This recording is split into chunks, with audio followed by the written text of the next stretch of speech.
Agente terceirizado é mantido como refém por presos de uma cela na penitenciária masculina de Itajaí. Equipes especializadas fazem a negociação desde o começo da tarde. Começou a valer o imposto zero para a importação da sardinha. A medida é vista com preocupação pelo setor pesqueiro catarinense. A ansiedade e a depressão são as principais causas de afastamentos do trabalho em Santa Catarina. Uma nova legislação deve fiscalizar os ambientes de trabalho ainda este ano. Na previsão do tempo, os detalhes para o fim de semana, que promete ser quente e com tempo firme em todas as regiões. Chapecoense e Avaí começam a decidir amanhã o título do Catarinense 2025. Os torcedores estão na expectativa pelo primeiro confronto. Com o apoio da galera e o apoio do jogador, que eu sei que são um jogador muito bom, a gente vai vencer e esse ano nós vamos ser campeão e a taça é nossa. Uma vitóriazinha ia ficar feliz da vida. Um empate já estava bom, porque a gente joga com o empate debaixo dos braços. Agora no NSC Notícias.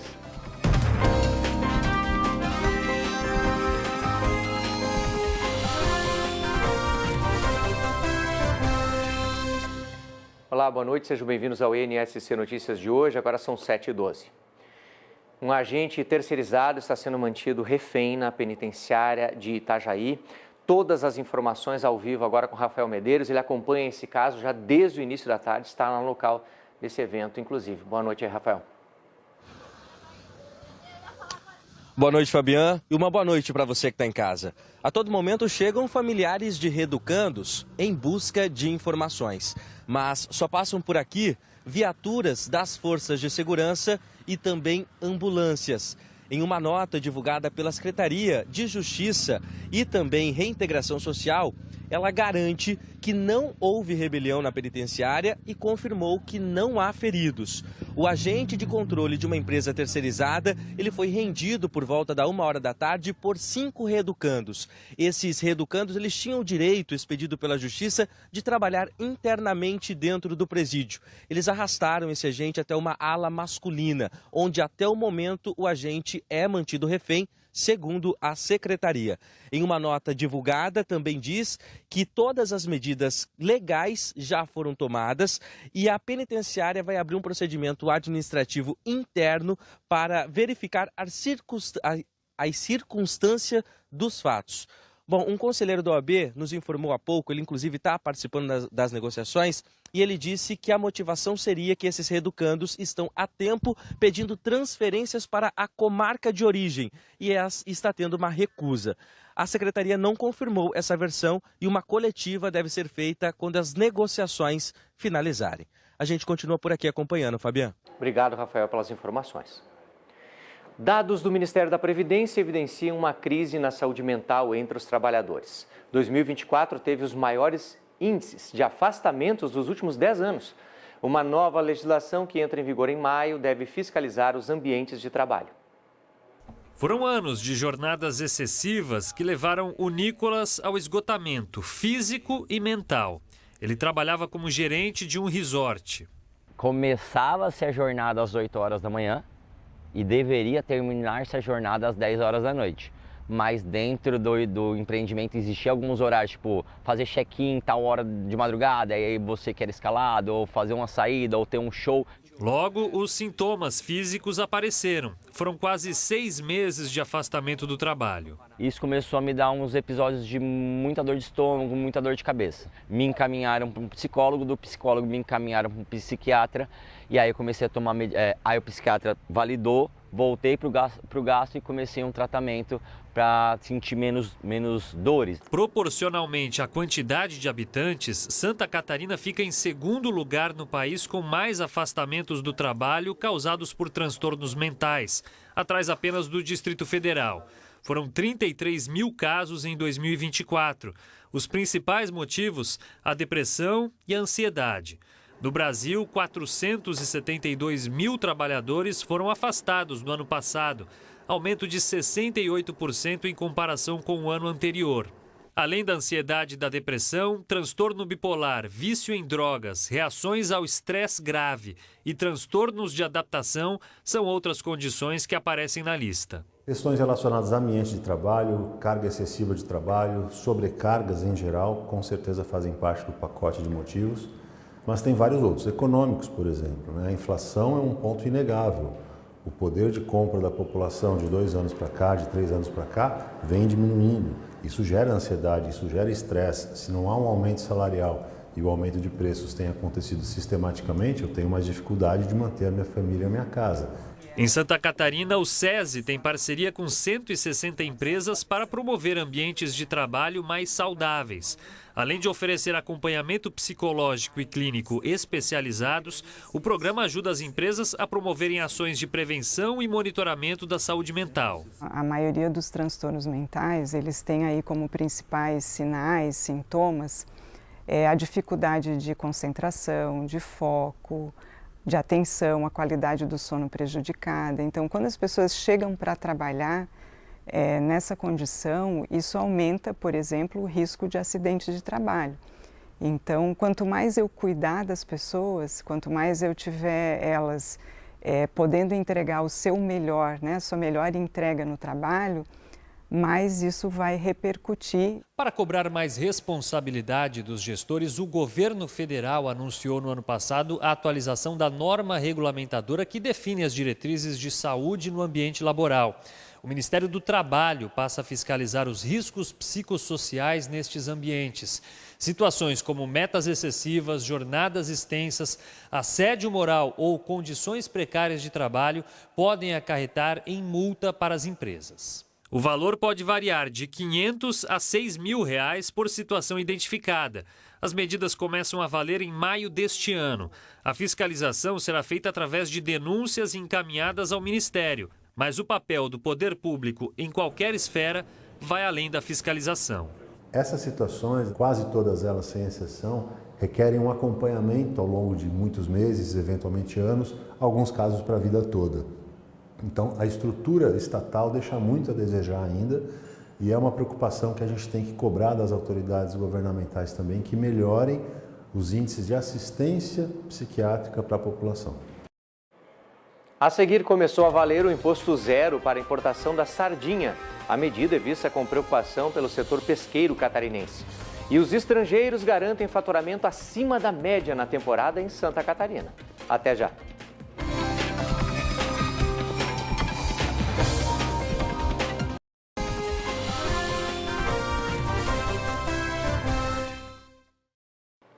Com o fim da alta temporada de verão, o setor de turismo constatou que os estrangeiros foram peça-chave para o aquecimento do turismo. No restaurante do Fernando, que fica em Jurerê Internacional, a temporada de verão foi uma das melhores pós-pandemia, com um aumento de 10% no faturamento em relação ao ano passado. E essa temporada começou antes do esperado. Já começou em novembro, com os feriados que ajudaram, né? O tempo também tem ajudado, o calor final de semana. A gente depende muito, o pessoal das praias depende muito da temperatura. E para o setor de turismo, foram os estrangeiros que garantiram uma ótima temporada de verão em Florianópolis. Segundo o Ministério do Turismo, mais de 198 mil visitantes internacionais estiveram em Santa Catarina somente em janeiro. Esse número é 71% maior do que o registrado no mesmo período do ano passado. E nesta temporada, eles vieram dispostos a gastar. Os argentinos que vinham, ano passado não vieram tantos, esse ano vieram com poder aquisitivo, então tiveram gastos maiores, foi o que nos salvou em janeiro, por exemplo, né? Que os brasileiros sumiram e aí eles vieram e foi uma surpresa positiva, né?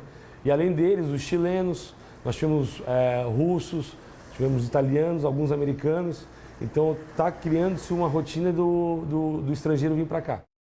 Na pousada do Miguel, que fica nos Ingleses, o balanço da temporada de verão foi positivo. Foi difícil ver os quartos vazios por aqui. Esse ano a temporada foi tão grande que muitos hóspedes já estão garantindo ano que vem, já alugando pela dificuldade que tiveram esse ano, né? Porque pra gente foi assim bem, né? Não digo assustador, mas foi caramba, esse povo, teve gente que dormiu até em estacionamento de supermercado, para você ter ideia, que não tinha lugares para ficar no norte da ilha.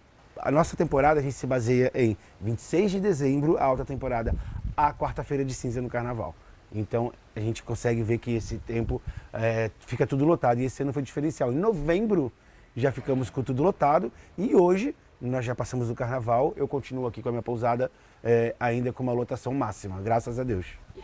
Ele também administra imóveis para alugar na região e o cenário se repetiu. O ano passado eu cheguei a passar, eu acho que até 15 de janeiro a gente tinha imóveis tudo alugado. Depois de 15 de janeiro você conseguia ter umas janelinhas em algum, ficava umas falhas em algum. Esse ano não.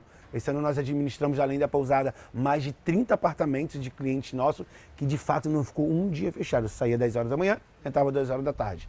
Com isso, o balanço da temporada não poderia ser outro, tanto para o setor de hospedagem... Eu acho que tem uns 10 anos que a gente não tinha uma temporada assim. No meu ramo da pousada, incomparável. Quanto para os bares e restaurantes da cidade. A próxima vai ser uma consolidação e esses estrangeiros tendem a vir cada vez mais, porque quem vem gosta. Começou a valer hoje o imposto zero para a importação de alimentos como carne, açúcar, café e a sardinha. A medida é vista com preocupação pelo setor pesqueiro catarinense. Morgana Fernandes. Fabian, as cidades de Itajaí e Navegantes são responsáveis por 80% da produção de sardinhas enlatadas no Brasil. Segundo o setor, baixar o preço da sardinha importada diminui a competitividade do produto da indústria nacional. O Sindicato das Indústrias da Pesca de Itajaí e região tenta reverter essa medida em Brasília. O que nós fizemos agora, dentro das pautas dentro de Brasília, é fazer uma nova reunião nos próximos dias, para que possamos cada vez mais adequar e mostrar qual o pacto que vai dar dentro da nossa economia. De acordo com o sindicato, em Itajaí e Navegantes, mais de 30 mil pessoas trabalham, direto ou indiretamente, com o processo de produção da sardinha. Isso desde a captura até o consumo final. A medida, segundo o governo federal, tem o objetivo de reduzir o preço de alguns alimentos para o consumidor. Em relação à sardinha, o governo aceitou estabelecer uma cota de 7.500 toneladas do produto que pode ser importado com a isenção total dos impostos. Morgana Fernandes para o NSC Notícias. Santa Catarina é um dos destaques do país na produção do arroz. A safra desse ano está 10% maior e com o grão de melhor qualidade. Dias mais secos e com longos períodos sem chuva. Cenário ideal para quem está em época de colheita do arroz. O Leandro é um dos produtores em Forquilinha, no sul do estado. Junto com a família, tem aproximadamente 100 hectares de área de cultivo. E nesse ano deve colher até 10 toneladas, 2 a mais que na safra anterior. A grande parte de luminosidade, então ele foi se entregando mais e para a gente também foi bom para a questão da colheita, porque há vários dias de sol, a gente consegue colher melhor, a gente consegue colher mais fácil, né? Santa Catarina é o segundo maior produtor de arroz do país, atrás apenas do Rio Grande do Sul. Quase 80% dessa produção vem do sul do estado, tendo Criciúma e Araranguá como principais cidades produtoras. A colheita nessa região já passa dos 60%. Hoje, depois do florescimento, o arroz leva entre 35 e 40 dias para ser colhido. Como semana passada, os últimos 15 dias, vamos dizer aqui, né? Teve essas temperaturas altas e insolação o dia inteiro. Ele começou a ter ele abaixava a umidade do grão muito rápido e ocasionou que muita gente antecipou quase uma semana a época de semeadura. De acordo com a Epagre, a safra 2024-2025 está entre as melhores dos últimos 5 anos. 1.200.000 toneladas é a expectativa da colheita de arroz para essa safra, um crescimento de quase 10% em relação ao ano anterior. E a comemoração é também ao apontamento da indústria, que diz que o grão está melhor. Que ele consegue ser um arroz utilizado para arroz branco, né? Aqui a nossa região normalmente faz bastante arroz parbolizado, mas quando ele tem alta qualidade, ele vai para esse que tem um valor um pouco mais agregado, né? Ele consegue vender um pouquinho mais caro no mercado. De acordo com o Sindicato das Indústrias de Arroz de Santa Catarina, o estado pode alcançar um recorde de produção com 8.000 quilos por hectare. No Planalto Norte do estado, as condições também são boas. Quase 100% da safra já está colhida. Apesar do bom resultado, a alta produção também no restante do país deve reduzir o lucro do produtor local. Na alta da safra, o mercado dá uma baixada no preço. Então, aumenta a oferta de arroz, diminui a procura, os preços dão uma caída e o consumidor que sai ganhando tem um produto de qualidade e um preço bem acessível à mesa.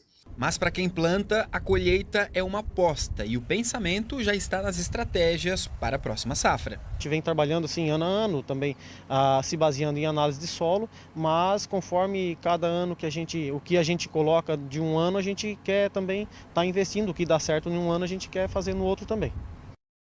Bom, e falando em tempo seco que ajudou no crescimento da safra do arroz no estado, depois do intervalo tem a previsão do tempo. Fabian, e o fim de semana promete ser de tempo seco, viu? Sol com temperaturas aumentando. Destaque para o amanhecer, aí esse deve ser friozinho em algumas regiões. Até já.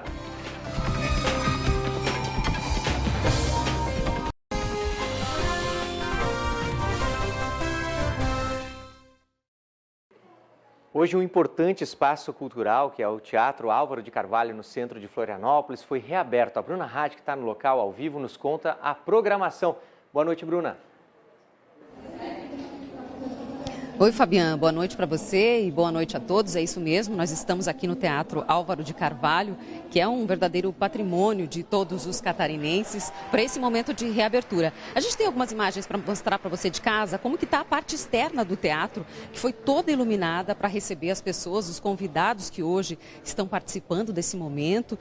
Tinha música da Camerata ali até esse momento, personagens caracterizados, tudo isso para elevar e tornar esse momento ainda mais especial. A gente tem imagens dos vitrais que fizeram parte dessa revitalização, então toda essa estrutura passou por uma obra importante. E aí eu vou pedir para o diretor para a gente voltar aqui para dentro e mostrar um pouquinho para o pessoal de casa também a parte interna, que também passou por uma revitalização e foi bancada, financiada pelo governo do estado. Vou pedir para o Marquinhos mostrar para a gente.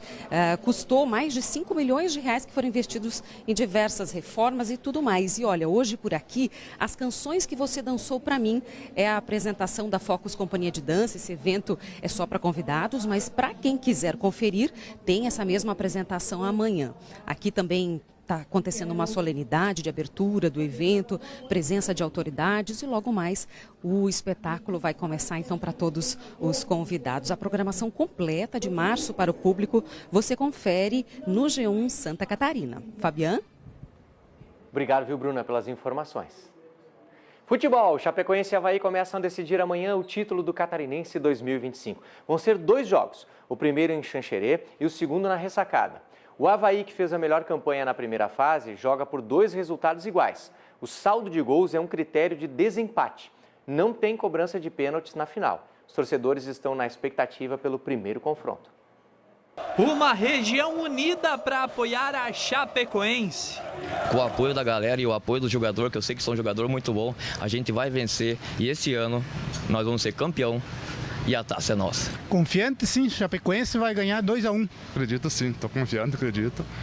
Acho que uma vitória pode ser de 1-0 mesmo aqui em Xanxerê. Daí vamos para Floripa lá, segurar o empate lá e ser campeão. A Chape ganhou uma nova casa neste campeonato catarinense, o estádio Josué Anoni. O povo de Xanxerê abraçou o time. Olha, é muito gratificante esses encontros da Chapecoense aqui em Xanxerê. Mas foi uma oportunidade que a gente teve, porque eu nunca fui assistir lá fora. E aqui em Florianópolis, a mesma confiança nas ruas. Chapecoense e Avaí voltam a decidir o estadual depois de 3 anos. Por aqui, a torcida do Leão quer começar bem nessa decisão de 180 minutos. Uma vitóriazinha ia ficar feliz da vida. Um empate já estava bom, porque a gente joga com o empate debaixo dos braços, né? Difícil o jogo, mas vai ser 2-1 para o Avaí. O Avaí vai arrumar um empate lá e ganhar aqui. O primeiro jogo da decisão é amanhã, às 4h30 da tarde, com transmissão exclusiva na TV aberta da NSC TV. Do ano 2000 até aqui, a Chapecoense venceu o campeonato 6 vezes. O Avaí levantou a taça em 5 oportunidades. Equilíbrio, tradição. O confronto entre Avaí e Chapecoense é parte da história do nosso futebol em campo. Reforçando, Chapecoense e Avaí, primeiro jogo da final do Catarinense 2025, você assiste amanhã, 4h30 da tarde, aqui na NSC TV. Hora da previsão do tempo. Eduardo Domenech tem as informações para o nosso final de semana. Boa noite. Oi, Fabiana, boa noite. Boa noite também para você que nos acompanha.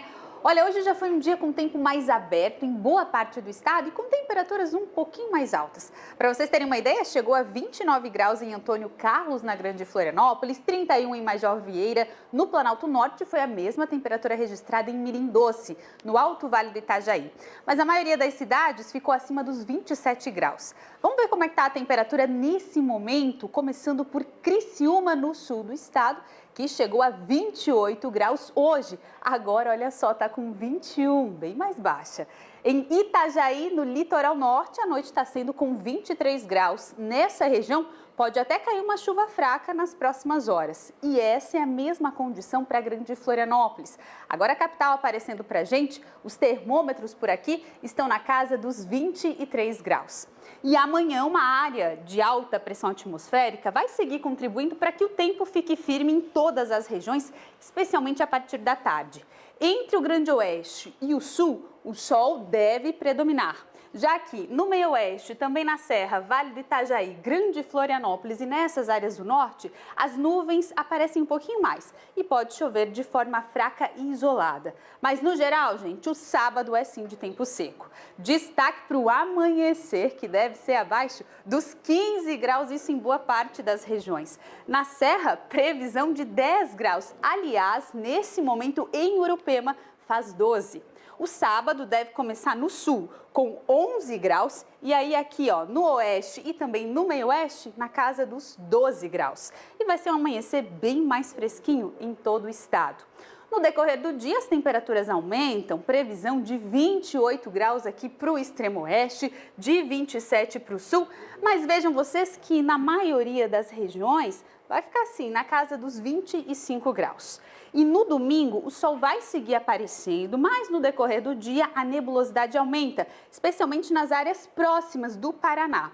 E aí temporais isolados podem ser registrados. O amanhecer ainda é de temperatura mais baixa, de 9 a 16 graus, isso em todo o estado. Já a tarde de domingo tem um certo aquecimento em todas as regiões, entre 27 a 32 graus.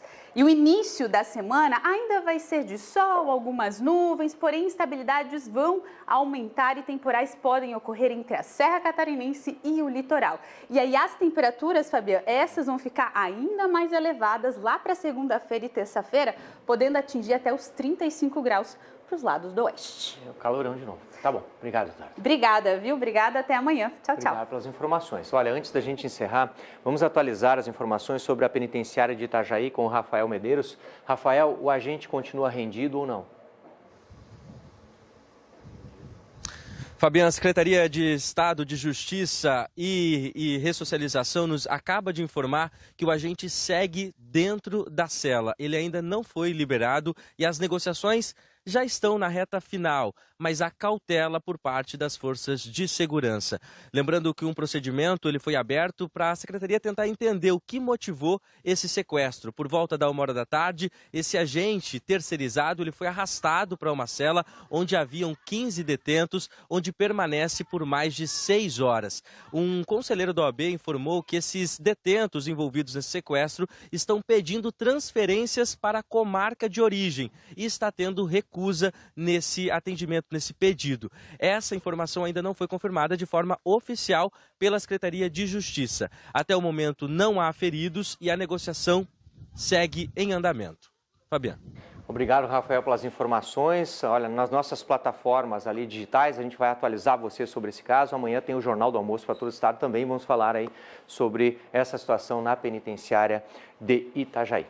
A todos uma boa noite. O NSC Notícias volta amanhã. Nossa SC faz como ninguém faz.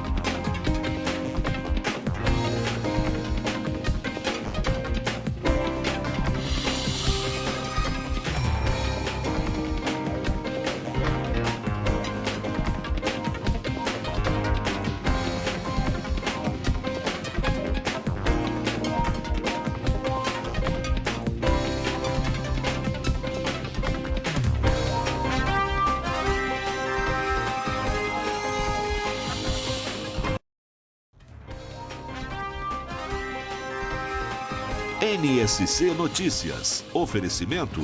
Empréstimo pessoal Queris. Dinheiro na mão para você começar bem o ano. Todos os dias nos encontramos na programação da Atlântida Floripa. Eu sou o Ricardinho. Vem comigo na melhor vibe do FM em 100.9.